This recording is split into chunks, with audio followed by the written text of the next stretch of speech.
We clean our coils every year.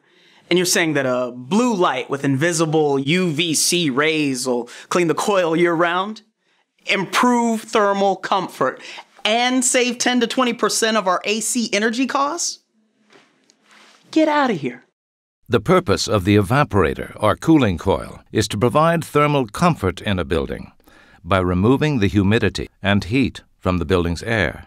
The cooled and dried air is circulated around the building by a large fan and is then sucked back to the air handler along with the warm and humid byproducts from the people in the building. A percentage of fresh air is then added.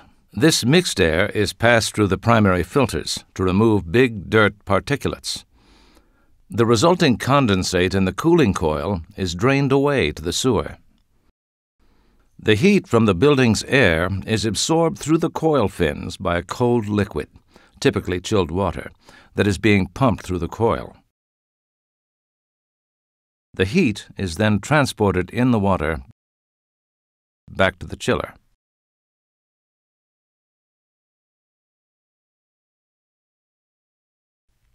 The chiller has a compressor that initially squeezes gas, turning it into a liquid, that then passes through an expansion valve, returning it back to gas and making it cold. The cold refrigerant gas absorbs the heat being carried in the water coming from the cooling coil. This chilled water is then returned to the coil. There is a separate water circuit that collects and removes the heat absorbed by the compressor's gas, which is then sent to either a condenser coil or cooling tower. In either case, the heat is transferred from the water into the air,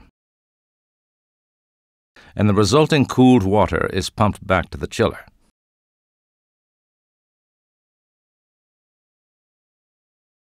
The metal fins of the coil are typically made of aluminum that has a heat transfer efficiency of 200 watts per meter Kelvin, whereas the biofilm that often covers the fins may be 0.2 watts per meter Kelvin, or approximately 1,000 times less efficient.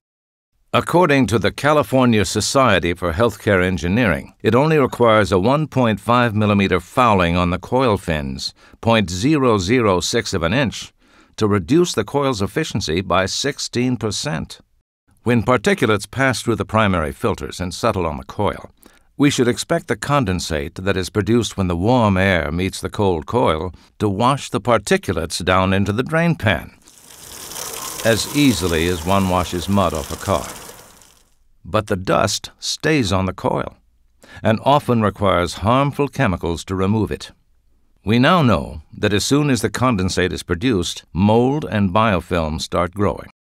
Mold takes 4 to 6 hours to double, so it can easily multiply into 1 billion organisms in 12 days. As long as it's alive, it will cling to the coil fin. Its sticky surface attracts and grips the dirt, forming the biofilm. The biofilm reduces the heat transfer function of the coil, and consequently the air is not cooled sufficiently, nor is the humidity removed. To achieve the desired thermal comfort, either the occupants alter the thermostats or the maintenance department adjusts the chiller set point. In either case, this increases the electrical consumption of the chiller and pumps. In a typical office building, the AC system uses 60% of the building's energy, and of this, the chiller and pumps consume 70%. The 2006 ASHRAE published study estimated savings of 15 to 30% from clean coils. Steril Aire's emitters continuously clean the coil fins by destroying the DNA inside the microbes. Once the DNA is destroyed, the microbe can neither grow nor duplicate, so it dies. The dead mold falls away with the dirt and is washed by the condensate into the drain pan. Whatever your industry, you can benefit from Steril Aire. Save 10 to 20% of the AC energy cost and increase your profits. Call your local Steril Aire distributor or contact us via phone, email, or the web.